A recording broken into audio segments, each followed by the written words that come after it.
Sadhguru, we're here in Davos on the banks of the beautiful, stunning, scenic Davos Lake. But my thoughts go to the spiritual health of the country at this time. I want to ask you, as one of India's leading spiritual leaders, what's your sense of the overall spiritual health of our country at this time? Spiritual health… See, the strength of this nation has always been, the USP of this nation has always been, we have been a land of seekers. But today, not just today, in the last couple of 100 years or 300-400 years, slowly it is moved this way that because of strong religious manifestations, everybody is trying to be belonging to some religion. This is a nation where nobody belonged to any religion at one time. Everybody is a seeker. In the same house, all kinds of practices will happen. Different kinds of gods will exist in the same house. At different times in their life, they change their gods. Everything was allowed because people were in pursuit. They are seekers, they are not believers. Slowly, belief system is taking over, but that doesn't mean it is happening in, really across the board. Spiritual process is also on like never before. Today, across the globe, we are touching over 1 billion people, just me. There are so many other people who are doing similar things. 1 billion people are watching our videos. At least minimum 3 videos, 1 billion people plus have watched. I asked you this question, Sadhguru, in the context of the student protest that we are seeing. And I was very intrigued by the position that you'd taken on the Citizenship Amendment Act, where you came in and said that a lot of these protests were misdirected. Why do you feel this way, Sadhguru? I'm not saying… Have you read the Citizenship Act? I have. You have read? It, yes. Tell me, against whom is it? Well, is it targeted against somebody? It's against the idea of India which says that we look at all religions as being equal, and if we look at persecution, we should ideally look at persecution regardless of which religion the persecuted person belongs to. Don't you agree, Sadhguru? See, we are talking about minority persecution, correct, not religious persecution. In a adjacent country, not in our country. This has got nothing to do with the Constitution of India as it applies to Indians. This has got something to do with people who are left behind during the partition time. They stayed back thinking they can live well there also. Nobody really understood these two nations will become so separate. Nobody understood what this line is. So those people who got stuck there and they've been persecuted, for them who are already here for 10-15 years and they don't have anything, they don't have an identity, you're just trying to give them an identity, you're not welcoming new people. So No, I want you to state this. You have read the Act. Yes. Tell me, is it against any Indian citizen? No, but here's the point. No, please tell me that no properly. Seeker. Yes, I'll explain. Should it not be about minority persecution regardless of religion? Why should it be that if you're Hindu, if you're Sikh, if you're Christian and persecuted, you're welcome to India, but if you're Muslim, then you're not? And especially from a spiritual guru like you. No, this is a completely wrong way you are looking at it. You want controversy right now on your camera, that's all I see. Okay, please don't do this because this is about the nation. Yes. Right now, this is minority persecution, means religious minority, because they are theocratic states. They are not secular nations. They are theocratic states, and there is a certain level of persecution for all of them. So all those who are persecuted are one time. It's a one-time pardon, okay? Because they're already here. After 2014, you cannot come. They're already here. Now what you're saying is, why can't everybody come? Those who are persecuted. No, are you short of population in the country? Are you short of population in our country? We don't need anybody. Hindu, Sikh, Christian, nobody we need to have. But they're already here with us without an identity.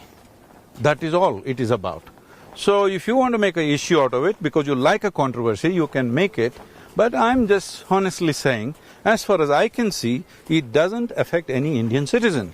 But I'm seeing on the television cameras, this poor Muslim woman, a young woman in her 20s with a child, some TV anchor shows the microphone and asks, what is this? She's saying, we are all Bharatvasis, just because we are Muslims, why our citizenship is being taken away? But the anchor doesn't make any effort to correct her and say, this is not true, your citizenship will not go. He doesn't say that, he just enjoys the controversy. Why are you guys doing this? Is it true that young Muslim woman will lose her citizenship? No, of course not. Then why are we doing this?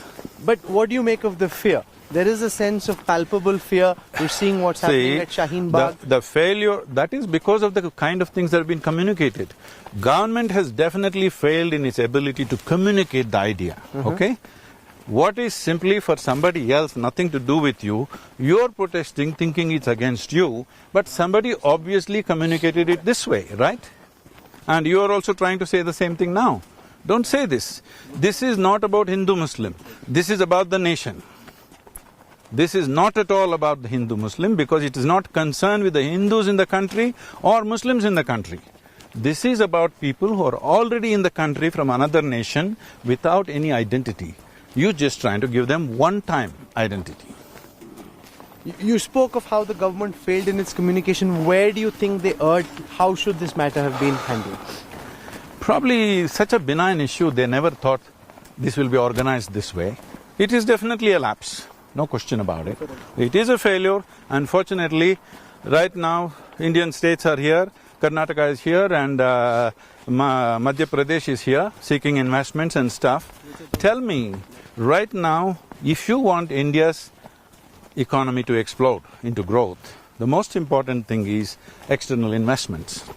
We are looking at $2 trillion investments. Who will invest their money in a place where buses are burning on the street?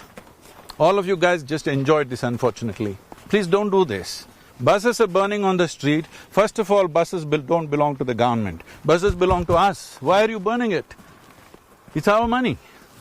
And who will come and invest in our nation when buses are burning? Why don't you tell the people clearly, this is not about you, this is about somebody else? So why do you think these students are protesting? One is you spoke about the Muslims protesting. There are lots of young students from IIT, IIM, all kinds of colleges and universities. Initially it happened, I don't think they're continuing to protest because I think they all realize. Some are protesting about fee hikes, some are protesting against police atrocity, whatever. Those are different issues, I don't want to get into all that. These are law and order issues. Don't make it into a national issue, it is not. Local issues. Local sub-inspectors and DSPs should handle. For everything you want to make a national kind of a crisis, it is not. But people are hurt. Some people are feeling insecure. Please reassure them there is no danger to your citizenship. It's very, very important. Indian citizen, whatever religion you have or you have no religion like me, all of us are safe because this is not about… CAA is not about us. It's about a few people who come from outside and living in our country without any human identity. What's the way to heal? What's the path to… Please, all of you media should speak.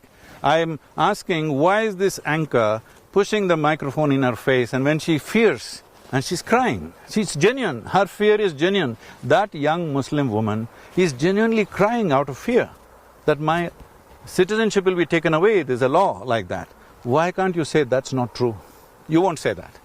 Because you want the drama to go on. Why? Would you say there's a need for greater communication as well? Definitely. Sitting at Shaheen Bagh for members of government, ruling party to go out, speak to them, assuage their feelings and concerns? Definitely, whatever needs to be done has to be done to tell the citizens of India, irrespective of what I practice is not government's business, first of all. See, when it comes to communication of an idea, when wrong communication happens by vested interests, whoever did that, I don't want to go into the detail. Isn't it the responsibility of every citizen, particularly media, that this is not true? Has any media come out clearly and said, this is not true, don't get excited about this? No. Do you think that a lot of the apprehensions were also created because senior ministers initially linked the NRC and the CAA? Possible. And therefore, you know, a lot of this is not necessarily media creation. There's so many different comments in Parliament, statements on TV. I agree with that. Some people gloated about it, how we're going to hit you with this, because even they did not understand what the policy is about, what the law is about. So some people gloated about it, some people misused it, all this has happened. But let's understand, we as a nation, we still have 400 million people who have not eaten properly. What is our responsibility for them? We need investments to grow. You will not get any investment from anywhere when you show pictures of burning buses on the streets. I don't want to invest my money in a place where things burn. Who wants to do it? You've been here at Davos. What's the buzz that you picked up about India? These burning buses, social unrest. Has that been? Because we spoke to Kamal.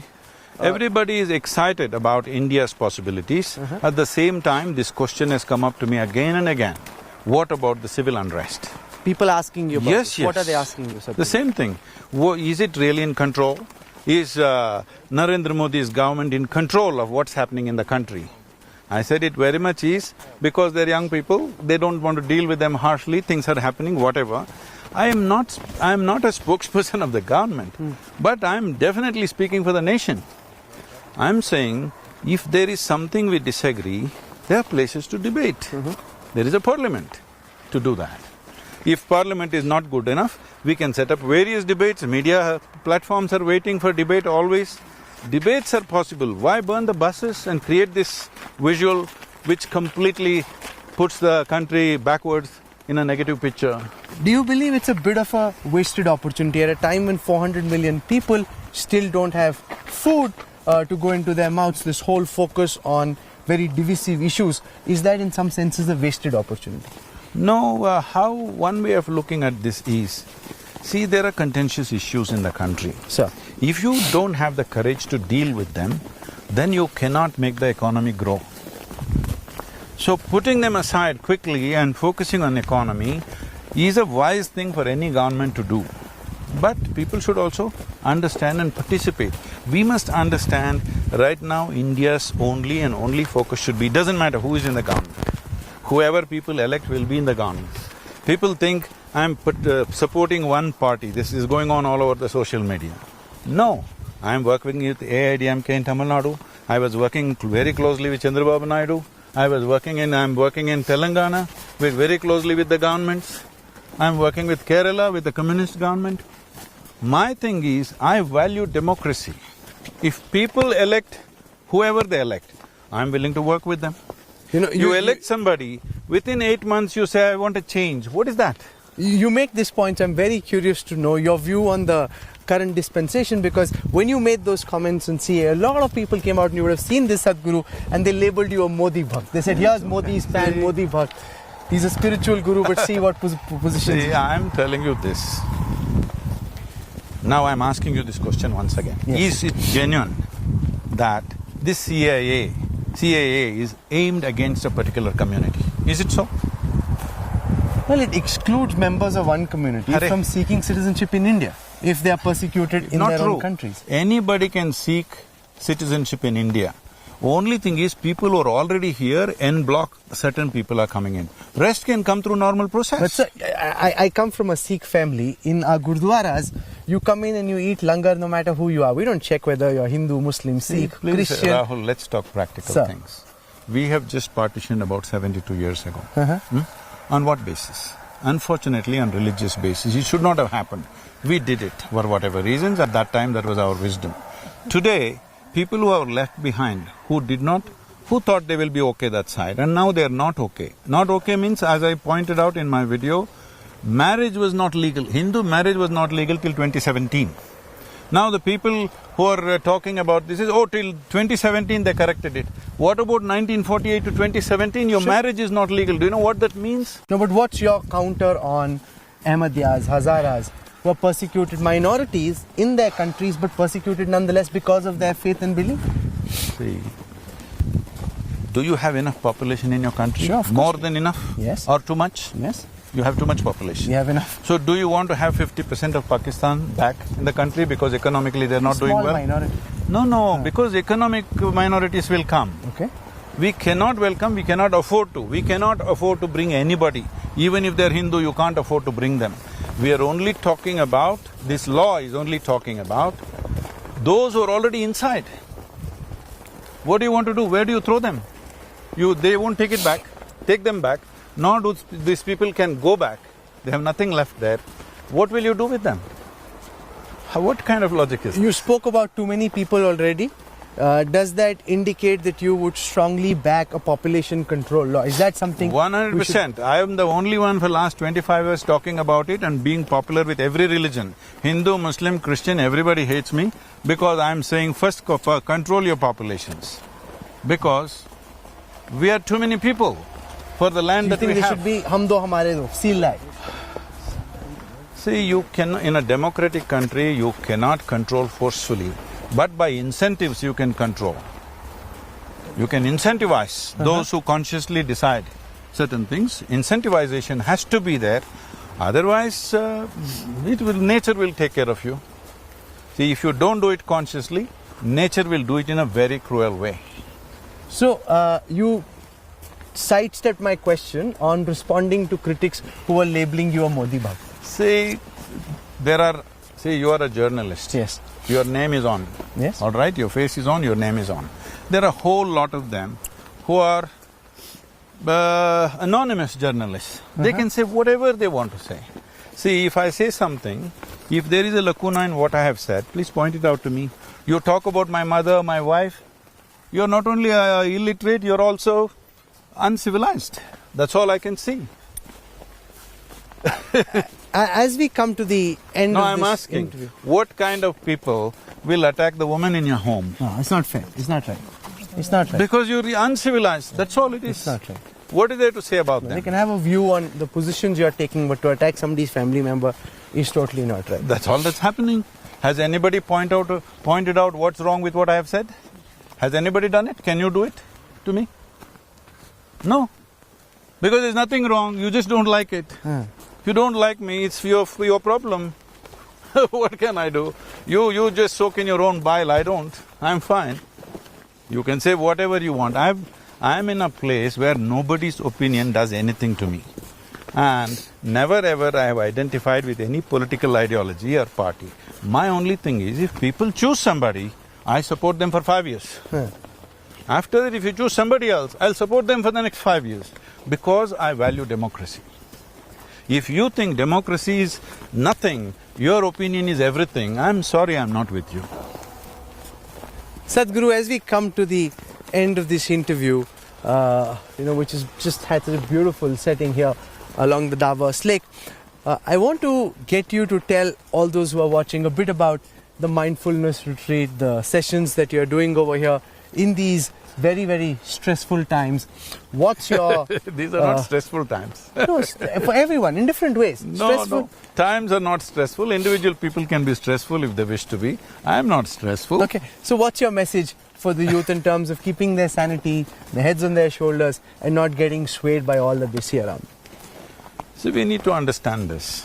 If you want to create a quality society, a quality nation and a quality world society, the most important thing is you create quality human beings. If you don't do any work on quality human beings, and then you think there'll be a fantastic world, those who talk about your mother and wife for every small thing, how do you create a quality world with these people? Unfortunately, they are minority, okay? If that becomes majority, you will have to leave this world. Fortunately, they are minority. Here, I'm saying in the economic forum, in a business place, they're dedicating half a day for a retreat, okay? This is because they understand without creating quality human beings, there is no quality world. A good human being is a good world.